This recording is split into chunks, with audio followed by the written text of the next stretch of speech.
Let's say you have a lot of credit card debt, a lot of medical debt, and you've lost your job. Then if you file a bankruptcy, you will wipe out that debt. It will also put an automatic stay if you own your home and you haven't been able to make your house payments. There'll be an automatic stay while you're in the bankruptcy.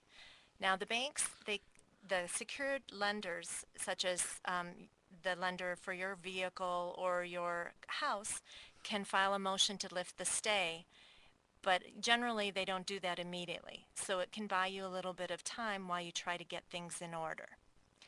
So if you have a lot of debt, or even if you don't have a lot of debt and all of your debt is real estate, maybe potentially you need to file a bankruptcy because of the real estate and you have several properties and you would be okay if you only owed the first liens, but you have seconds on them, then maybe a 13 would make sense. And then you'd be okay if you wiped out those second mortgages. So let me ask you, I mean, we're talking about the positive effects of how this can help you, but what's the negative effect of a bankruptcy? How can it hurt you?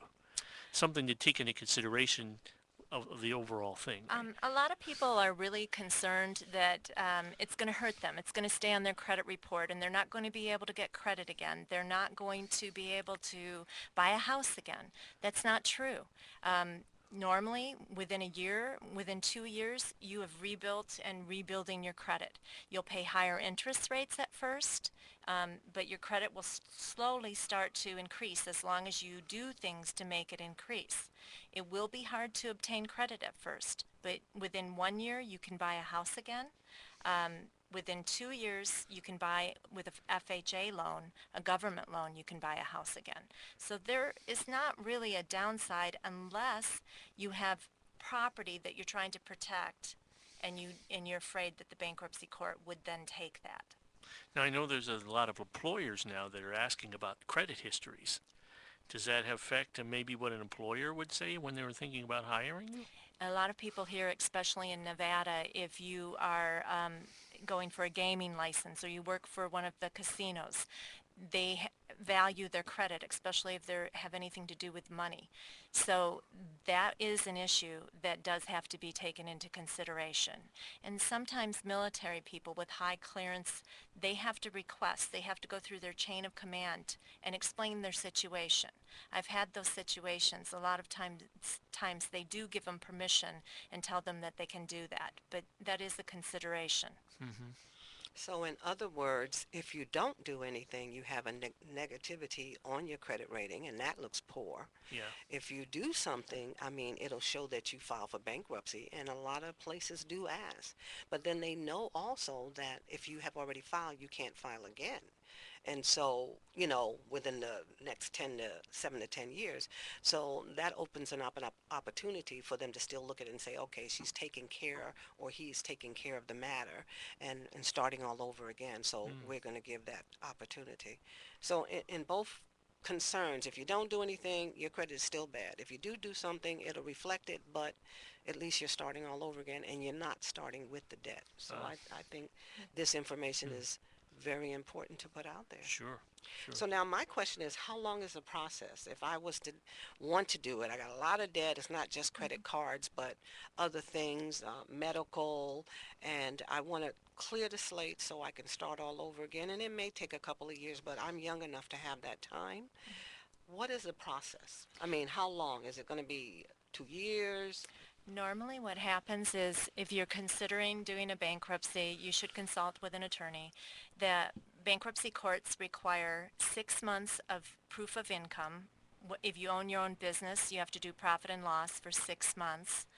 They require 6 months of bank statements, 2 years of tax returns. So you do have to get your tax returns in order if you haven't been filing and get those filed before you file bankruptcy.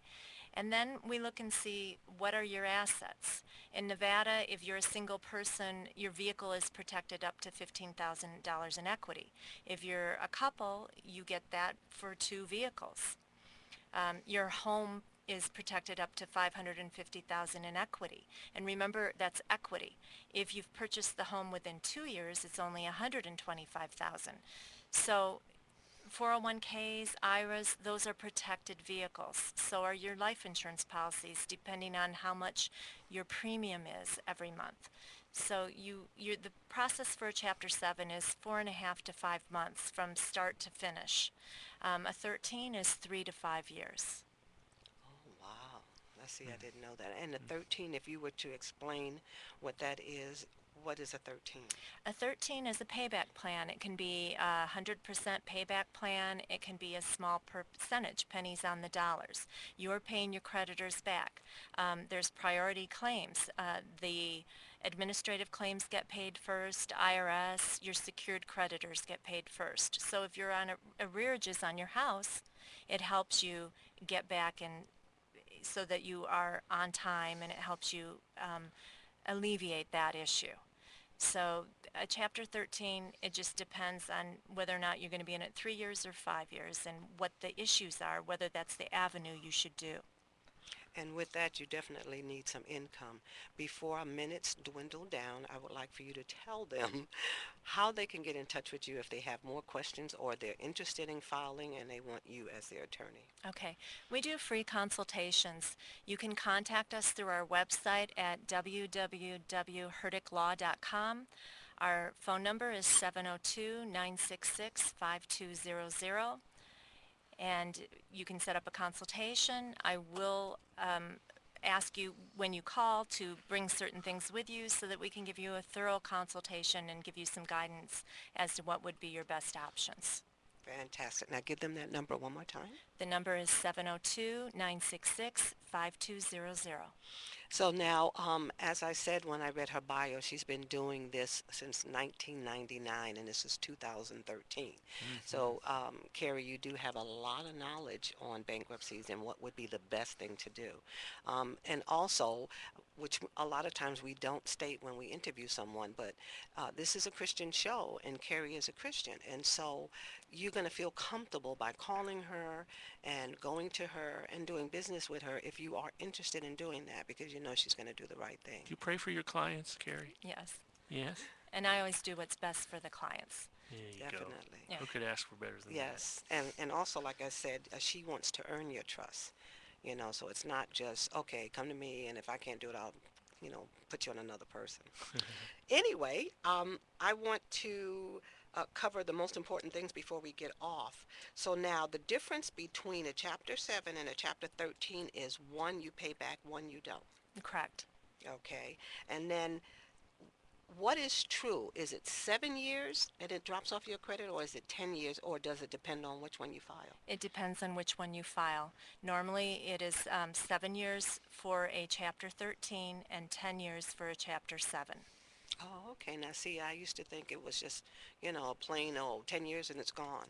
But there is a difference, and that's good to know, too, because Yeah, that kind of helps you out as well as, figuring out which one I want to do. Yeah. Now, with the Chapter 13, you have to have a steady job and normal income to make arrangements for 5 years to make those payments. Yes, you do. So you really have to consider when you go to file, is the 13 going to be beneficial to me, or is it better to just go ahead and do the 7? Because I've heard that some people will do 13 and then roll it over to a 7 anyway at the end. Right. And the thing to remember is the Chapter 13 is the only one you can voluntarily dismiss.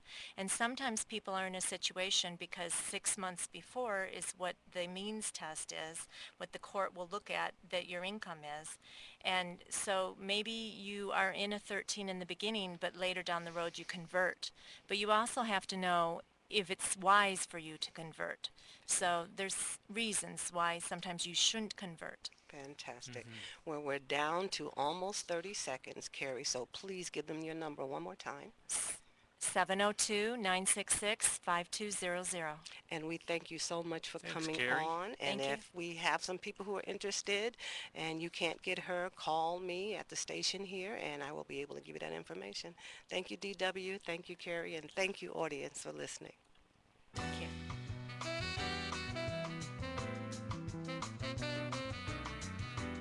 Thank you for tuning in every Saturday at 2:02 p.m. to Open Book Radio Club, where like-minded people tell their stories.